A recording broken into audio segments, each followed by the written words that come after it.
happy Montrealers celebrate, and their Stanley Cup runneth over.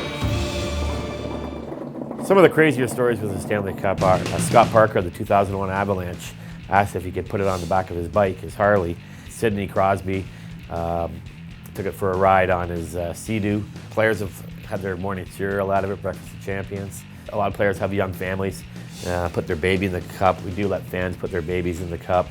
And we've had a couple players and GM baptize their baby in it. They put the holy water right into the Stanley Cup and baptize the baby. That was kind of neat too. My job entails being one of 4 guys that get to travel with the Stanley Cup around the world.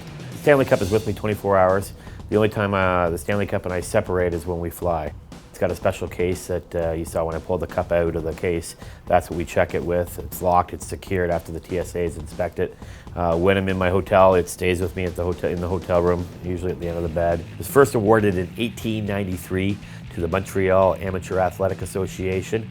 It was purchased in 1892 by Lord Stanley, who was our Governor General of Canada back in 1892, and it was his kids that convinced their father to purchase the trophy for $48.67. Each team that wins the Stanley Cup gets 100 days with the Stanley Cup, and the players usually take it home to wherever they're from in the world. Hockey's such an international game that we have players from all over the world, from Russia, Sweden, Finland, Czech Republic, Slovakia, Ukraine, Switzerland, just to name a few. And probably the most interesting place we've been overseas is Afghanistan.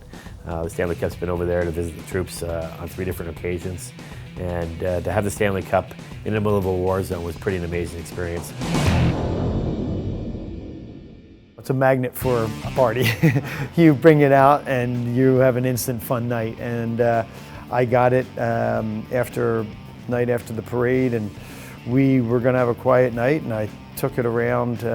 We went out and had a quiet dinner, and then we went out and had a party. And as soon as you let one person know there's a cup there, it becomes impossible not to have other people. And I think it's one of the best things about that trophy is you want the people to share it. There's a lot of stories about where it was lost, how it was lost, horses eating out of it, getting dropped in a pool.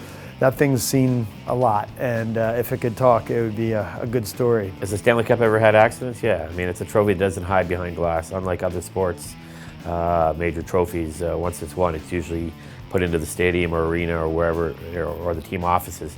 The Stanley Cup is meant to be shared and enjoyed, so it's out in the community every day, so accidents do happen.